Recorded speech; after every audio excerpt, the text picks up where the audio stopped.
Good afternoon, Campbell McCrary here, Amvest Capital, New York City. Welcome to the Amvest Capital Inc. live webinar with Seabridge Gold Inc. Seabridge trades on the TSX as SEA and as SA on the New York Stock Exchange. We hope you enjoy today's program. It will also be available in on-demand replay in about an hour, and you'll get that emailed to you, and you can also get it at amvestcapital.com/replays. Do feel free to chat in your questions. We'll ask them during the Q&A session. Amvest is a New York-based specialist investment management and corporate finance firm focused solely on the natural resource sector. All important disclaimer, this call is most definitely for informational purposes only. Very pleased to have with us today two gentlemen from Seabridge.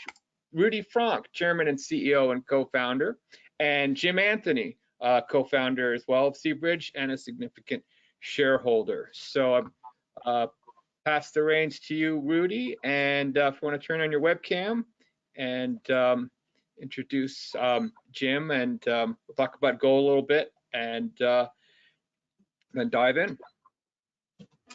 Okay, thanks, Campbell. Just turn on your webcam. There is we it go. on now? Yes. Okay. And full screen mode, and we'll get started. There we go. Well, Jim and I are delighted to be here today with the first time with Amvest doing a webinar. Jim and I have worked together for nearly 30 years now, and in 1999 we co-founded Seabridge Gold with the contrarian view on the gold price at the time that it would go substantially higher. And back then gold was trading at about $260 an ounce. So clearly our call was right. Jim Anthony, in my view, is one of the best market strategists out there, does a lot of commentary and publishing on the gold market, which you can find on our website under the Case for Gold. I'm delighted to share the podium today with Jim, who'll provide his current views on the gold market and where we're headed going forward. So Jim, over to you. Thanks, Rudy, and thanks for indicating how old I must be. Let's take a look at the first slide. Forward-looking statements, we won't worry about those. Okay, so gold is right now suffering, as it often does, from a current narrative, what we might call the Goldilocks growth and transitory inflation narrative, namely that there's not enough growth to trigger rate hikes this year or next, not enough real inflation, untransitory inflation, to trigger a normal rate hike cycle. The Fed will do the right thing if and when needed, and therefore gold is not needed. Hedge funds, in fact, have divested. A lot of people are on the sidelines. So next slide, please.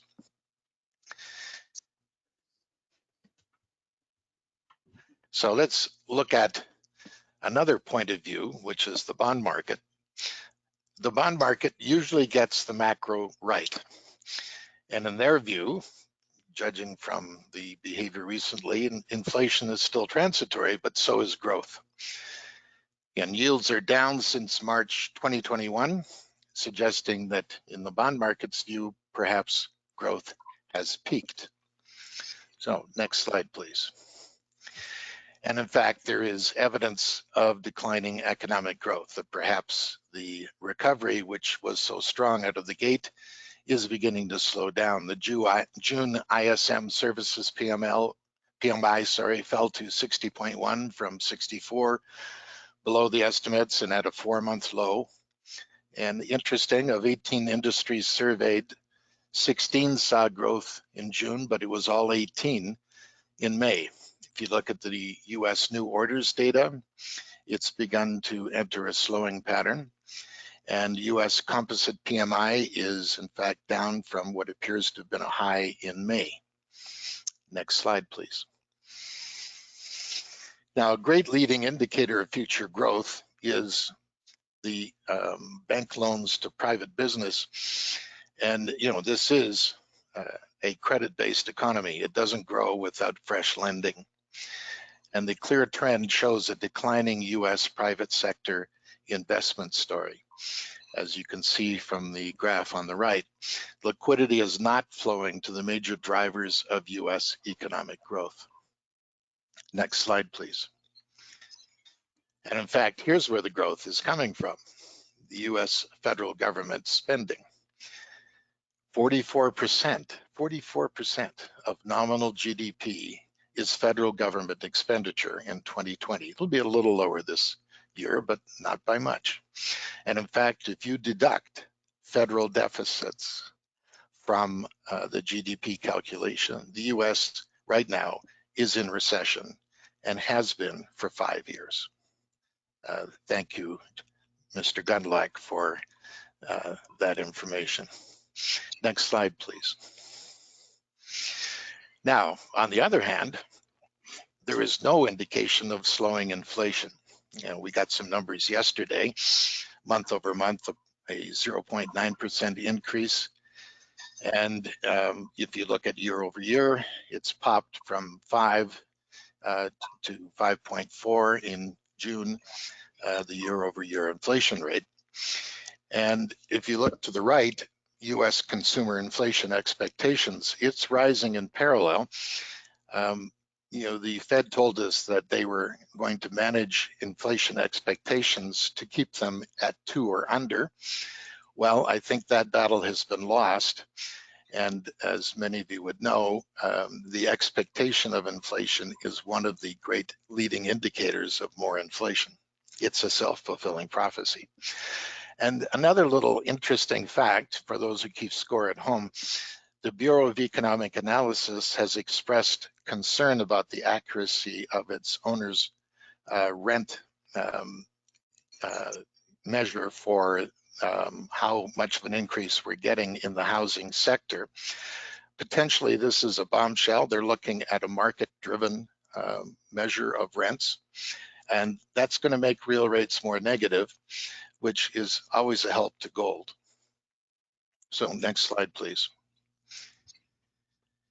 And if we look at wages and salaries, there's the tendency is to look at every jobs report every month to consider the hourly wage increases, which usually range between 2 and 3% year over year. But if you start to take in broader compensation, the numbers are much more inflationary. And in fact, year over year, for the category US wages and salaries growth, it's 13.75%. That's considerable. And this data doesn't include most of the signing bonuses and stock compensation. Signing bonuses now relate to 20% of new hires are getting some sort of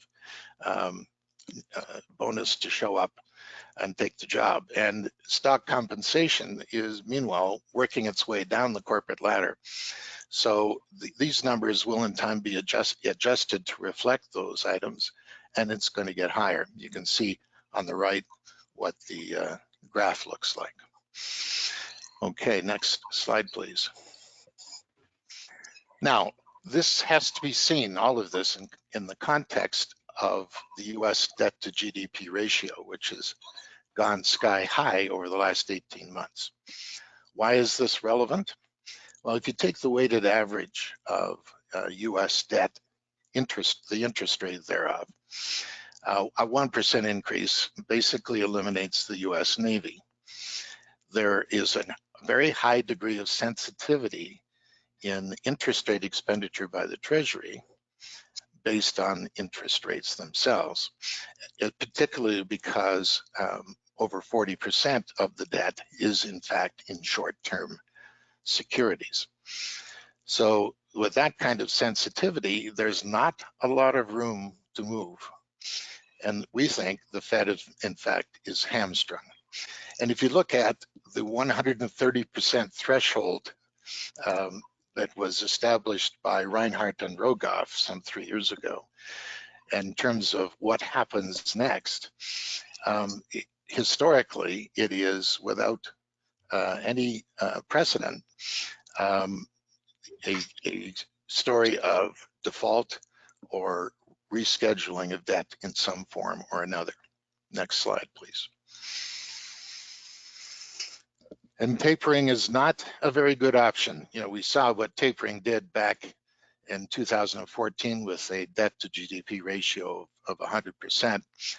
And you can see at that time, in the graph on the right that essentially foreign investors funded the issuance, the QE, which was very kind of them.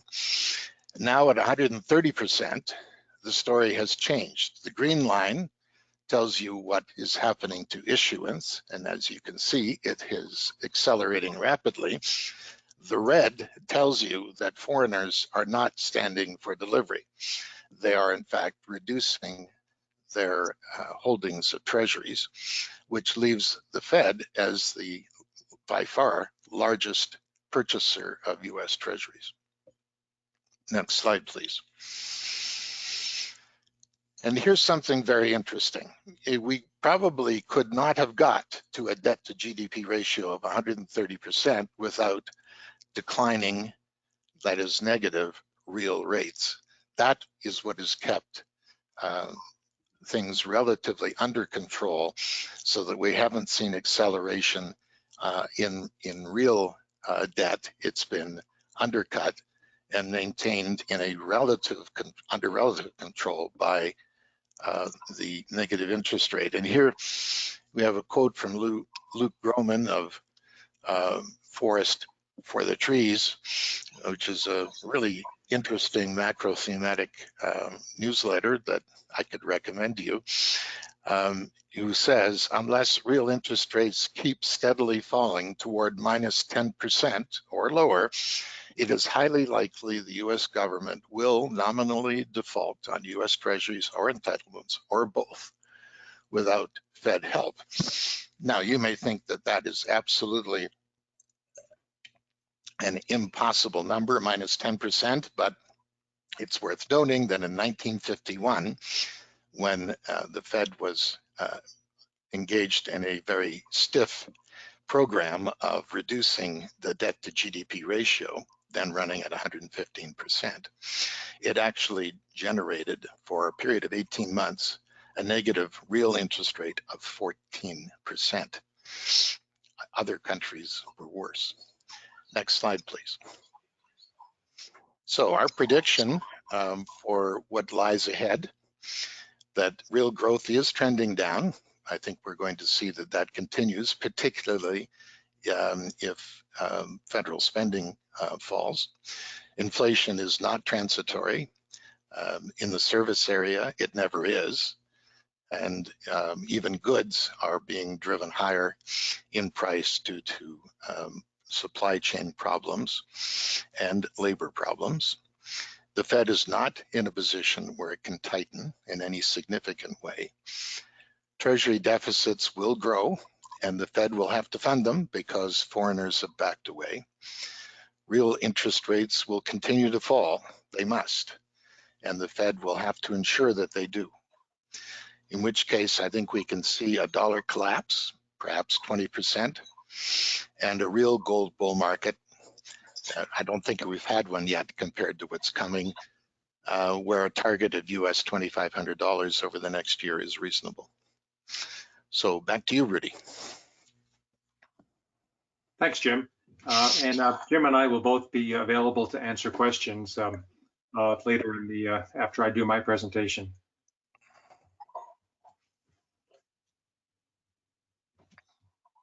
So I got something on my screen I have to get rid of. Okay. So why Seabridge? Well, the case for Seabridge is based on our unparalleled leverage to gold, which we've demonstrated now for over 20 years.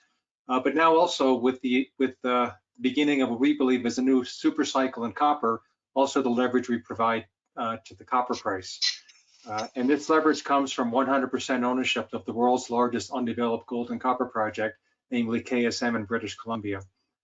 Seabridge put its name on the map back in 1999 in its ability to find unfavored assets owned by other companies and take advantage of a down market and buying earlier stage exploration opportunities and growing the ounces through exploration. We upped our portfolio in 2015, taking advantage of, again, a down market, acquired 3 new projects, any one of which we believe could be a company maker going forward. And I'll spend a little bit of time on those 3 assets towards the end of the presentation. Another thing that Jim and I focused on is in our careers, we've had mines expropriated that we built. We focused our activities only in North America, where expropriations tend not to happen. So as you can see on this map here, all of our assets are located either in Western Canada or the Western United States. When we formed the company, we had a simple business plan, and that was to create leverage to the gold price by simply growing ounces in the ground faster than shares outstanding. My experience is that one of the biggest risks you face as an investor in exploration companies and even mining companies and even the largest companies is the risk of equity dilution. What we've attempted to do is to try and grow ounces in the ground faster than shares outstanding, thereby offsetting dilution with accretion in ounces. And as you can see, we've delivered on that concept over the past 2 decades. In fact, at the end of 2020, with about 75 million shares outstanding and about 159 million ounces of gold in all resource categories, it meant that each one of our shares was backed by over 2 ounces of gold in the ground at that time. And how does that stack up to the industry? Well, you can see on this chart here, whether you look at it in terms of gold reserves per common share or gold resources per common share, where reserves is a subset of, obviously, you can see that Seabridge provides far more leverage and far more ounces in the ground per share than any other company on the planet. And what that is translated into is what we were expecting it to do, and that's significant outperformance in our share price relative to gold and other gold equities. We have a 21-year track record now of showing outperformance in our shares relative to gold and other gold equities. And if Jim's call is right on gold and gold is going higher, our shares should continue to do what they've done over the past 2 decades, and that's outperform gold and other gold equities to a large extent. But along the way, we also found a lot of copper, namely at KSM. We just put this chart together here recently. We never really focused on copper pounds per share in terms of reserves or resources, but it's interesting to note that as a result of the discoveries we made at KSM over the past 10 years now, we actually now provide more copper reserves per share or more copper resources per share than the larger copper producing companies or those gold mining companies that also produce copper as a meaningful byproduct credit. So although we've provided tremendous leverage to the gold price over time, we think that we also will now going forward provide leverage to the copper price, because we now do believe that we're now in a new super cycle for copper, which will be the 4th super cycle that we can point to in the past century. And this new super cycle in copper, we believe, is going to be driven by the global transition to a green economy, focused on electric powered vehicles, solar panels, wind generation, all of which require a lot more copper than other forms of energy. So how does that look then in terms of supply and demand fundamentals in the copper space? I think the Goldman Sachs has recently published a report on this, focusing on what is their expectation in supply and demand fundamentals. We point to a more conservative one prepared by Precious Metals Commodity Management Company, where they're forecasting that between now and the year 2030, the cumulative deficit will approach 30 million metric tons of copper. In the year 2030 alone, over 6 million tons in that year. And this includes, by the way, expected increases in supply coming either from expansions at existing mines or new mines that are coming into production. So even with new capacity coming online, the deficit will continue to grow, which should be obviously positive for copper prices going forward. So as well as we've done over the past 21 years in terms of outperforming gold and other gold equities, it'll be interesting to see how we do against the copper price and other copper companies going forward. I'll now turn to brief updates on each of our projects. The most significant project we have in the portfolio is the KSM project, a project we acquired from Placer Dome in the year June of 2000. KSM is located in the middle of the Golden Triangle. This area is getting a lot of attention with a lot of the majors now starting to show up. Newcrest did an acquisition a couple of years ago, buying 50% of Galore Creek. More recently, they just bought another company called GT Gold. Newcrest is in at the Red Chris project, spending over $800 million to buy a 70% interest in that mine. And then of course you have Teck and other players in the district. We've been working at KSM ourselves since 2006. We've now invested over $400 million into this project, defining today what is the world's largest undeveloped gold and copper project as measured by reserves and resources. We've also successfully taken this project through the environmental assessment process, one of the few large projects in the world today that is actually shovel ready, in that we have permits already in place for the first 2 to 2.5 years of construction activities.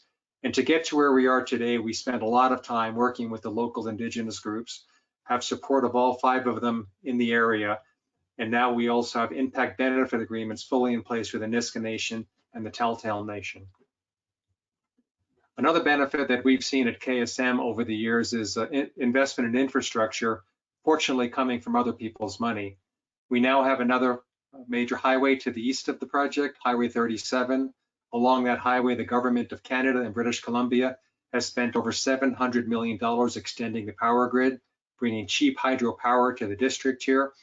We've now secured with contractual agreements with BC Hydro our ability to draw 250 megawatts of power from this line at about 5 cents US per kilowatt hour, some of the cheapest power in the world. And last but not least, just to the south of us in the town of Stewart, we have a port facility that's been completely upgraded and a new port facility that's been built, which will allow us to bring supplies in by ship and take concentrate out to hungry smelters on the Pacific Rim. We're also blessed with a huge quantity of reserves and resources at KSM. We focused our activities up until recently on R4 deposits, Iron Cap, Mitchell, Sulphurettes, and Kerr. And in December of last year, we also acquired a 5th deposit, acquiring the Snowfield deposit from Pretium for US $100 million in cash. We now have 5 deposits available to us, which collectively give us 9.8 billion tons of economic resources that are either confined by open pits or block cave shapes. These 9.8 billion tons contain 142 million ounces of gold and just over 50 billion pounds of copper in all resource categories. As we went through the environmental assessment process, we're now permitted for 2.4 billion tons of tailings capacity. So what we've been looking at over the past few years is what is the best 2.4 billion tons that we can mine under our current permits to provide the project's best economics. We finished our first pre-feasibility study in 2012 that was used as the basis to apply for our environmental approvals. We received our environmental approvals in late 2014. And in 2016, we updated the pre-feasibility study to show the impact of changing metal prices, changing exchange rates, and also commitments we made during the environmental assessment process by increasing capital to the project to deal with some of the environmental concerns that were raised by the indigenous groups. In 2020, we also reconfirmed the numbers in the study, and the base case here shows a project that would have a 52-year mine life, capturing 39 million ounces of gold in reserves and just over 10 billion pounds of copper at an upfront capital cost of about $5 billion. And the all-in cost of production, which includes the upfront capital cost, the sustaining capital over the 50-year mine life, the closure and reclamation costs, and the operating costs net of byproduct credits, is $670 an ounce, and that's using copper at $2.75 a pound. If you start playing with higher copper and gold prices here, you can see the leverage that we have to higher metal prices from the 2016 pre-feasibility. But what that mine plan did not yet include are the higher grade copper zones we found subsequent to the 2016 study. In 2016, we continued exploration, focusing at Deep Kerr and Lower Iron Cap. And by the end of 2019, we had added almost 40 million ounces, over 40 million ounces of gold and nearly 30 billion pounds of copper. In 2020, we also showed an alternative mine plan, which basically took 1 billion tons of lower grade material out of the pre-feasibility mine plan and replaced it with about 1 billion tons of higher grade material, focusing on Iron Cap and Deep Kerr. That mine plan captured 40 million ounces of gold and 19 billion pounds of copper. And the additional 9 billion pounds of copper compared to the pre-feasibility study obviously improved economics. At the same metal prices we used for the 2016 pre-feasibility, 1230 gold and 275 copper, we were able to show an all-in cost of production dropping from $670 an ounce down to $4 an ounce as a result of the additional copper. And as good as the project has been, it is now going to get even better. Last year, we acquired the Snowfield deposit from Pretium, our next door neighbor, a deposit we've actually been looking at since 2008 ourselves. We finally got to a point where we aligned in terms of value with Pretium. They were focusing on debt repayment. We were focusing on improvement to the project's economics. And we did a deal where we bought this asset for $100 million in cash, and we arranged a bought deal financing to pay the cash purchase price. We are now in the process of updating the pre-feasibility study once again to incorporate Snowfield into the mine plan. One of the challenges at KSM is that a lot of the production to get the better grade material focuses on block cave material. And there's very few companies, quite honestly, on the gold side or the copper side that have extensive experience in block cave mining. One of the reasons we went up to Snowfield is we can now show a project, we believe, that will be open pit only for more than 30 years. There's plenty of time to develop the block caving capabilities that you're going to need. And by taking Snowfield in with higher gold values, we also believe we'll be able to show economics as good, if not better, than what we showed in the study last year going after the block cave mines. I can tell you firsthand that as a result of being able to, push block cave mining way into the future as a result of Snowfield, the activity we're now seeing in the data room process and joint venture discussions has improved dramatically. We expect to have the updated pre-feasibility study done with Snowfield by the end of Q1 of 2022. Moving on now quickly to the other projects before we turn on to Q&A. Courageous Lake is an asset that we acquired from Newmont and Total in 2002. Before we did any work at KSM, we actually focused activities at Courageous Lake, growing the resources from the 5 million ounces that we acquired to over 11 million ounces today, and then completed a pre-feasibility study in 2012 that captured about 6.5 million ounces as proven and probable gold reserves. At that time, the Canadian dollar was essentially at par with the US dollar, which is not good for Canadian assets.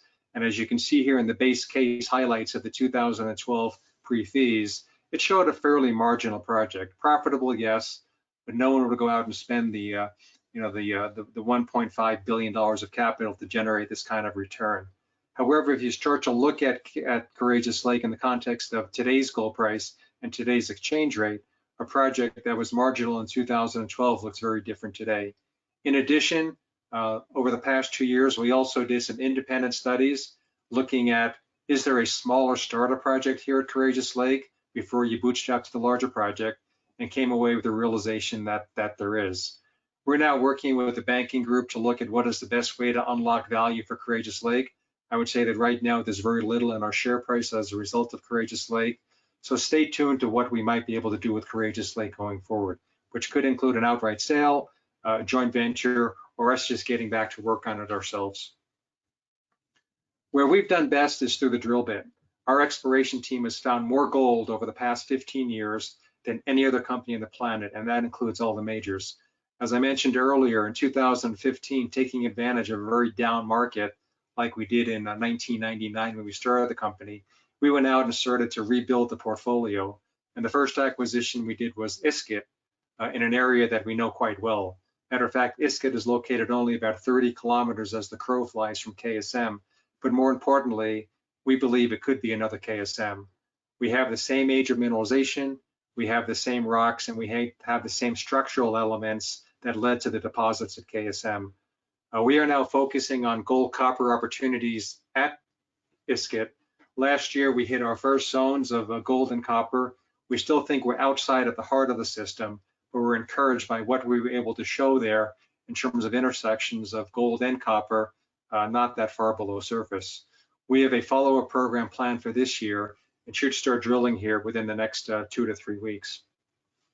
Second acquisition we did was in Nevada. There's no question that the best place to find gold is in eyesight of existing infrastructure. We bought the Snowstorm project from John Paulson, bought it for about 700,000 shares. Snowstorm sits on the intersection of the Getchell Belt, the Northern Nevada Rift Belt, and the Carlin Trend. Obviously, great address.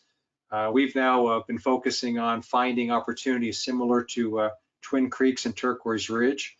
Last year, we've now had 3 drill programs ourselves. Two drill programs ourselves. The first drill program confirmed we had the right rocks and the right structural elements. Last year's program confirmed that we found gold in the system, and now we hope to vector into the higher grade zones that are evidence that Turquoise Ridge and Granite Creeks. There's no question that the best place to look for gold is an eyesight of existing mines. And when you stand on top of the Snowstorm project, look down the valley, this is what you see. 2 of the biggest mines in Nevada that are now part of the Nevada joint venture between Newmont and Barrick. So this program should start up sometime in August. The more recent acquisition was one we completed at the height of COVID, acquiring a large land package in the Yukon called 3 Aces. To call this a project really does not do it justice. This is a district. We have 35 kilometers of known gold mineralization, and historically there's been a lot of drilling done here, but only very close to surface. And if you look at some of the intersections that the previous owners have come up with, you know, right near surface, within the first 50 meters of surface, coming up with multiple ounce intersections over mineable widths. We will have our first drill program this year at 3 Aces. We're now in the process of doing geophysical work to help light up structures, and we expect to start drilling here probably in September.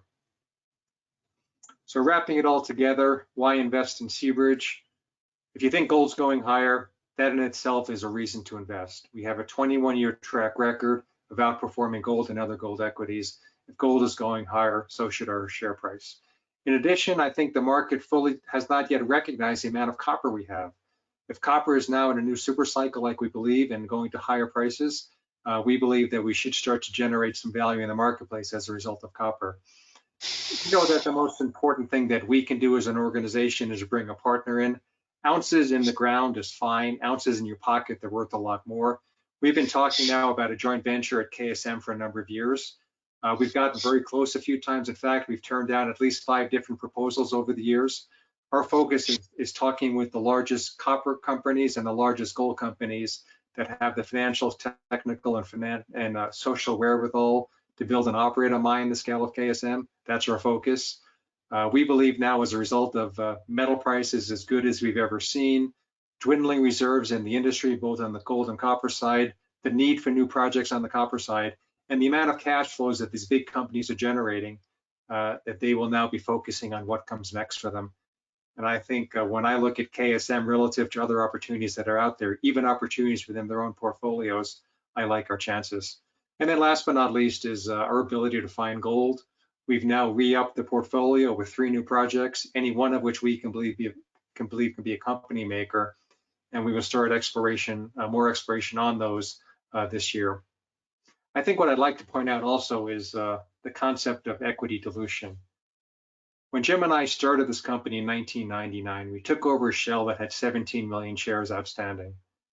Today, we have about 76 million shares outstanding, but we've grown our asset base to one of the largest on the planet, both in terms of gold and copper. When I look at companies that blow up their share structure quickly, hundreds of millions of shares outstanding, you have to scratch your head. I think what we've been able to accomplish here in terms of creating shareholder value with keeping the share count low just bodes well in terms of what the future will be and what our share price can go to as metal prices move higher and a deal gets done. Last slide, as Campbell mentioned, we are dual listed, trading both on the Toronto Stock Exchange and the New York Stock Exchange. We are part of a number of indices, both in Canada and the United States. We have research coverage. We don't have the big Canadian banks because they keep asking, can we do financings for you? And I said, yes, when you do research coverage for us, which they haven't done yet. The firms here, though, listed here, all have been involved in our syndicates over the years and do provide comprehensive research on the company. And then last, before we turn it over to Q&A, is this is a company that's very tightly held by insiders, board members, management, and co-founders.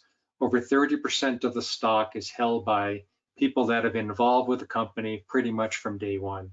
And I think you'd be hard-pressed to find that group of loyal shareholders in any other company that's willing to stick around as long as our core group of shareholders have. So Campbell, with that, happy to turn it over to questions to both myself and Jim. Excellent. I have a question for both you and Jim. Can you compare owning shares of Seabridge with owning paper, gold, or the gold bullion ETFs in relation to counterparty risk? Jim, do you want to take that one? Counterparty risk. Well, let's just start first of all with a comparison of owning a stock in a company that continues to grow its resource base. ETFs don't do that unless they also dilute their shares. So I think you get leverage in, and of course it works in both directions when you look at buying shares in something like Seabridge. You don't have the same upside or the same downside as in an ETF. And the second part of the question related to owning paper gold. Paper gold. Well, okay, we'll see what happens to paper gold. There are, lots of theories of market manipulation by the Fed or by central banks. There is a form of manipulation, which is the manipulation of opinion, of perception, of theory about currencies.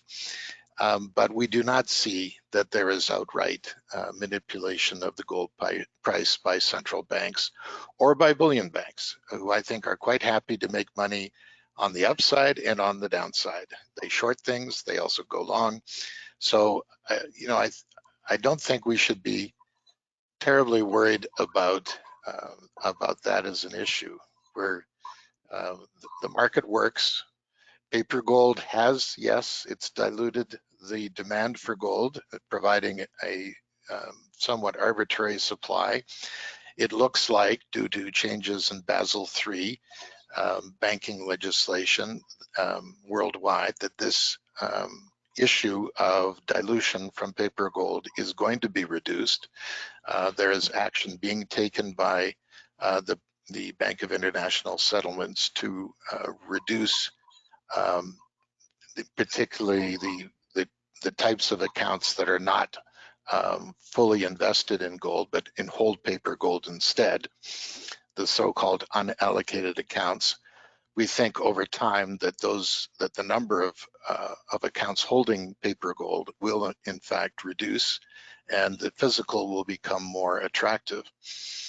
But again, I think the price of gold pretty much accurately reflects its supply and demand and the rationale for holding gold. And right now, gold is properly priced because the market doesn't believe that inflation is transitory and does believe that we're entering a high growth period for the economy. We think both of those assumptions will be proved wrong in the next several months, and we're going to see another strong uptick in the gold price. All right.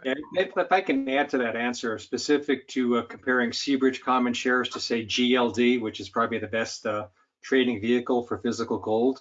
If you buy a share of GLD today, you basically get a tenth of an ounce of gold somewhere in a vault. You pay $170 for that share. If the gold price goes up, GLD is going to go up proportionally the same. Today, if you buy a share of Seabridge at $18 a share USA, you get over 2 ounces of gold, not in a vault, but in the ground. Obviously, there's a big difference there. But you're getting 20 times the amount of gold for about 1/10 of the price. What makes the shares of Seabridge go up? Well, clearly the gold price with that leverage, embedded leverage with ounces per share, but also our ability to continue to grow ounces per share, as Jim mentioned. And also, I think getting a deal done on KSM will unlock significant value to our shareholders, hopefully over the next intermediate period of time.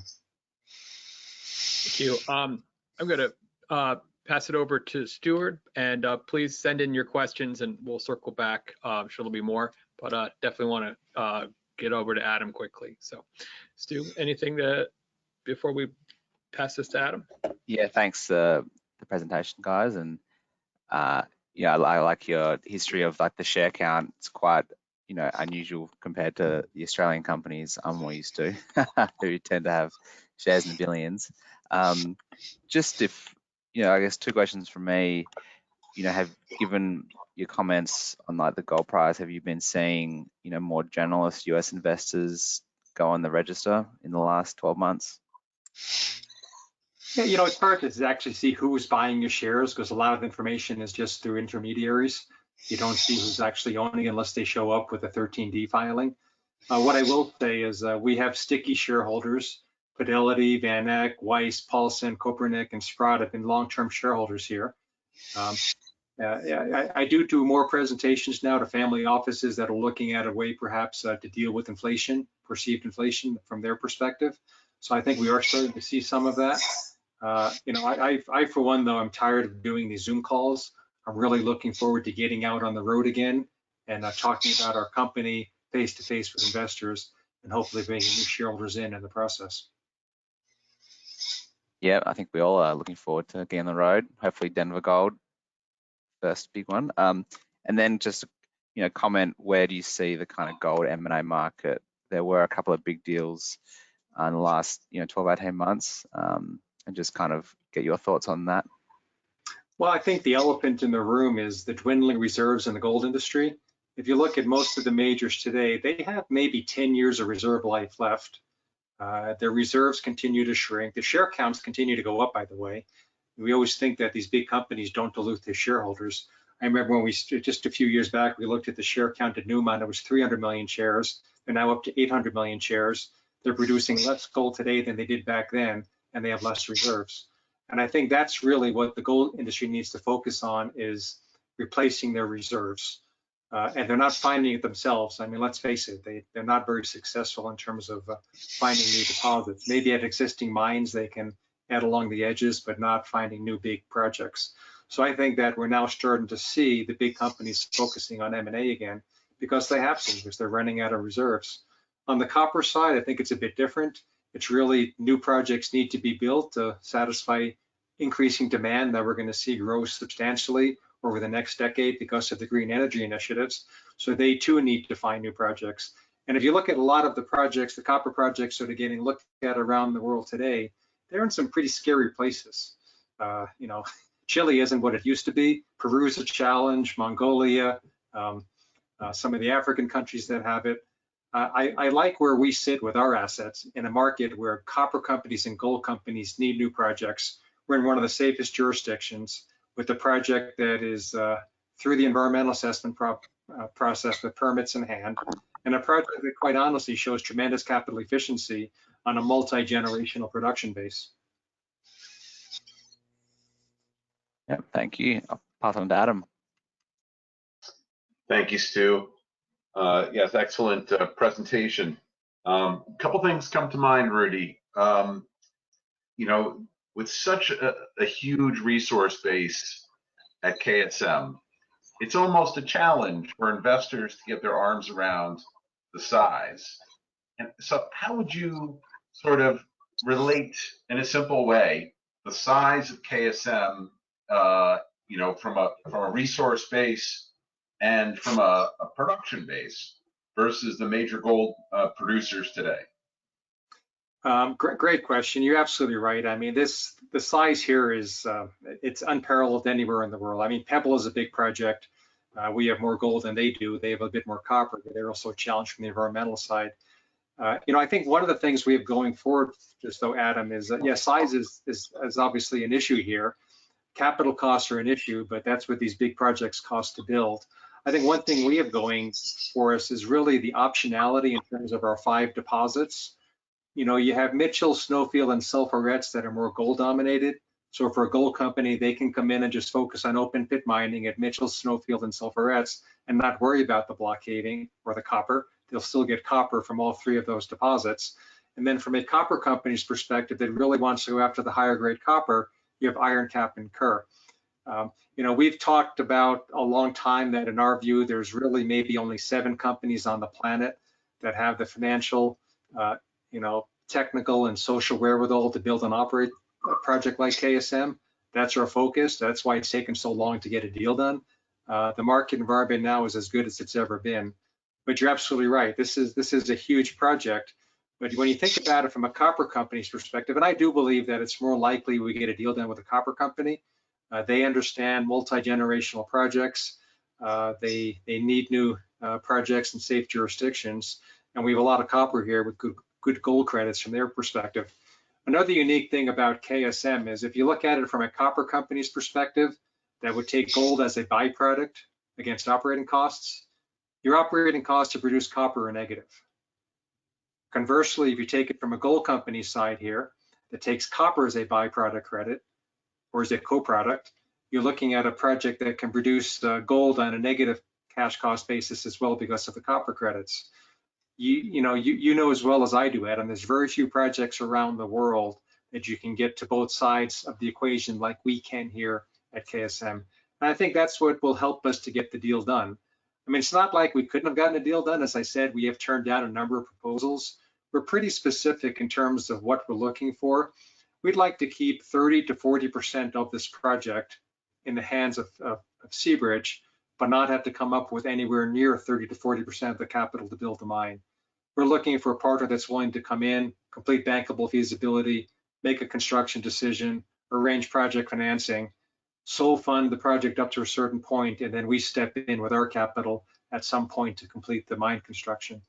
We're pretty specific in terms of what we're looking to get done. Fortunately, we have a shareholder base that's very patient, has given us the runway to get this done. And I think when it does get done, we'll all say, well, I'm glad we were patient. Rudy, in the same vein, I think in the headlines for the last few years, some other names that have generated significant market cap with similar deposits, these have been discoveries in Ecuador and discoveries in Argentina. And, these look to be sort of similar grades, maybe not quite the size, but, approaching the size, but, same multi-billion-dollar upfront capex in countries with, high inflation rates, high tax rates, and, not a lot of mining experience and a lot of potential investment insecurity. So, I think it's interesting to compare and contrast KSM to some of those recent discoveries in Argentina and Ecuador. Couldn't agree with you more. And I'm happy to do that comparison because KSM does stand out quite nicely against those other projects. Very good. Something that I noticed the last few days, and I'm changing the topic a little bit, is I was starting to look over the technical report for 3 Aces that was done in 2020. And I can't help but think, goodness, this is coarse gold, high grade, good recoveries. Geez, let's get this going. We're quite excited about 3 Aces, Adam. As you know, it's a project we've been following for many, many years because of our long-standing relationship with Bill Sheriff, who is the CEO of Predator Gold, who sold us the asset.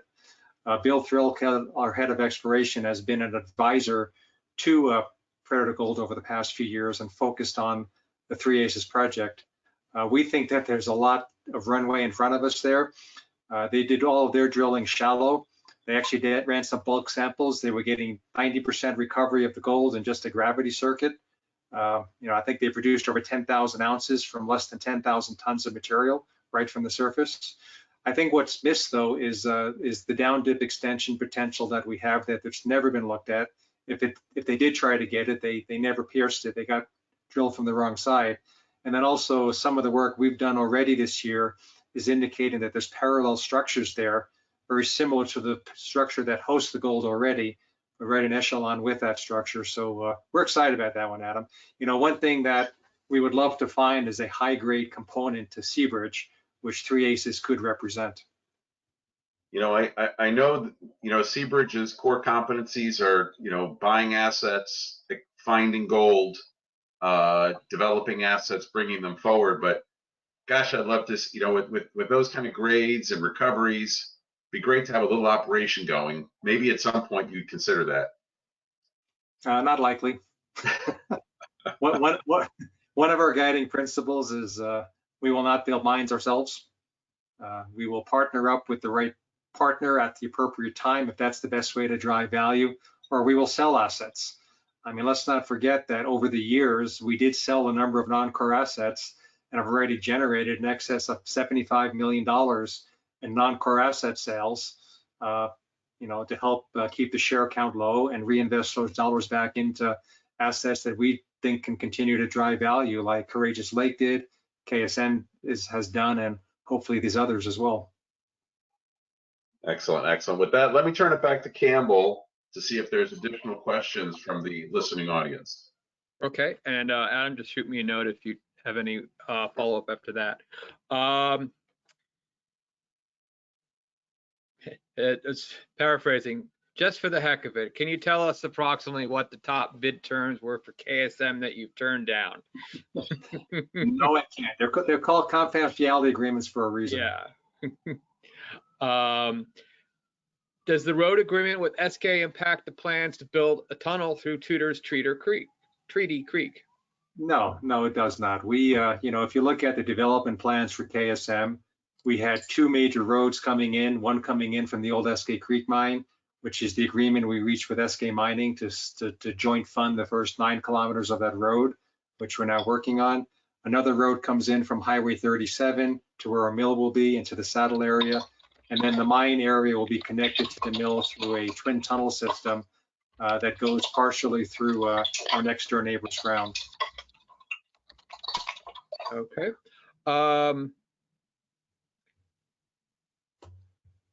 The recent cost sharing deal with SK, could you go in a little more depth? Yeah, so SK is our neighbor to the west and south. We have the old SK mine up to the northwest. The road that we're now starting to construct comes down from the old SK mine, and eventually we'll get into the KSM project area. But the first 9 kilometers runs through SK's ground. We actually have now a road share agreement with them where we'll fund the first 9 kilometers 50-50. We expect the first 9 kilometers to cost about $12 million Canadian. We actually helped out with their funding by doing a convertible debenture financing with them, buying $6 million of convertible debentures from them. They have the ability to pay off the debenture in the first year for cash, and then after that it goes to the more normal conversion features. We also got a 1.35 million warrants from SK as part of that transaction.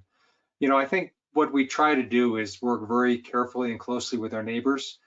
We've been in, cooperation agreements with Pretium since they were launched in 2010. We have a joint cooperation agreement, layback agreements with them. We now have similar things with SK. Historically, we worked very closely with Skeena Resources. Matter of fact, their old the old Snip mine that they've done a fair bit of exploration on are having some success now. They share our camp when they're doing seasonal programs at Snip. So we have a long history of working with our neighbors. We don't view them as competitors.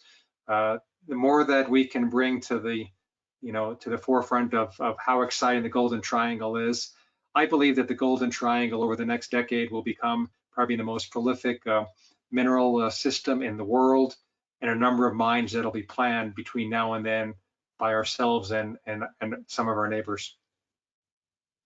Any thoughts on why your trading volume is largely in the US rather than on the TSX? That's a good question. I think there's a lot more investors in the US than in Canada. I think the spreads are much better in the US, so people can get fills better. It's just a more liquid market. I think if you look at our volumes, we probably do 80 to 90% of our daily volume in the US, and only a smaller portion in Canada. All right. If you were imagining a JV deal, would you expect a significant cash payment in addition to carried interest? What might be the range of scenarios, much as you can add? Well, yeah, it would be nice to get a large upfront cash payment, but I don't think that's realistic. I mean, we really want to get a partner in that's committed to take this into production. So we would prefer to see the dollars go into the ground versus just into our pockets. We think we can drive more value with a partner that's committed to build a mine here than someone that just wants an option in a project by buying an interest in the project. So our focus has been working with companies that can see their way to getting to a construction decision in a reasonable period of time, sole funding to that decision, and then perhaps going, to a larger percentage in the project by continuing sole funding after construction has started.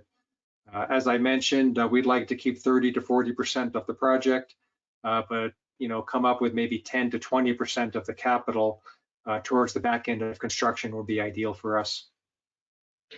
Any plans to change the name into Seabridge Copper and Gold?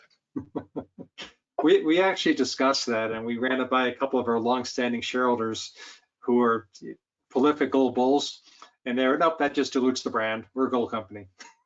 Yeah. But we also know that it's going to be copper and the ability, to mine a lot of copper here that will essentially get the deal done. Would you sell a byproduct silver stream? Yeah, that might be something that we can look at doing as raising capital. Our focus has always been on ounces of gold per common share, and now to a lesser extent copper. People forget that we have I think over 700 million ounces of silver in our 5 deposits here, and within the mine plans, I think the reserves are almost 100 million ounces. But in terms of revenues, that represents probably less than 2% of the revenues for the project. So yeah, I think that might be an interesting way of raising capital to put back into the project. Excellent. I understand Adam has a follow-up question, so back to you.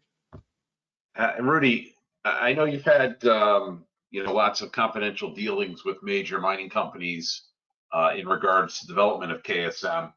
Would you say that, or how would you describe their mindset in regards to joint venture or forming joint ventures with other major mining companies, so that no one company is taking on this project by themselves? Would you say they're more and more willing to form joint ventures, or that's still sort of a challenge for the industry as far as strategically forming joint ventures, or versus sort of falling into them? Well, let's put it this way: if Barrick and Newmont can work together in Nevada, other companies should be able to follow that model. I will say, though, that from the copper companies we're speaking with, they kind of view this as a go-it-alone asset. Maybe bring in a smelting company as part of a syndicate to help fund construction at the point of a construction decision. On the gold company side, you're absolutely right. I mean, there's very few companies that can take on a project of this scale. So I would say that if we are going to go the route with a gold company, it probably may be a syndicate, not just a single company, or perhaps two of them working together, even with a financial player. Spreading the risk around on an asset of this scale makes a lot of sense in my view. As long as we get to hang on to that 30 to 40% ourselves and have a partnership in place that's committed to move the mine into construction, that will be fine with us. I guess just a related question, have there been, informal discussions with banks, in regards to, if the major miner was looking to, project finance? Is that something that the banks are open to? Yeah, we've been approached by a number of banks and other financial players wanting to perhaps get in the game with us up front. Our view is that we can drive the best deal on the financing side when the operator has been named in a joint venture with us, and to try and do the financing part on the front end. To me, that's the easy part. Once the partner is in place and moving this project forward, there's going to be capital they can get committed for this project from smelting companies, from banks, from streamers, or whoever. What's more important to us is find the partner that's going to build and operate, and then look after the financial piece once that partner is in place. Excellent. Thank you. Back to Campbell. Sure. Want to thank everyone for tuning in and for sharing your great questions. This event will be available in about an hour at amvestcapital.com/replays, and we'll also email it to you. And tell your friends about it and share it either on social media, unusual places, or the email itself. With that, I'll pass it back to you, Rudy, and Jim to close us. Okay. Well, thanks everybody for taking time today to hear the Seabridge story. This is the first time we've actually done this through the Amvest platform. I've known Campbell for a very, very long time and Adam even longer, and it's great to reconnect with you guys. Any of you that were listening have follow-up questions, please shoot me an email. My email address is Rudy, R-U-D-I, at seabridgegold.com, rudy@seabridgegold.com. And I look forward to our next presentation, and thanks again for your time. Thank you, and please share your feedback. You'll be cued for it on your way out and in the email. So tell Rudy and Jim what you really think. So with that, everyone, thank you and good night. Thanks.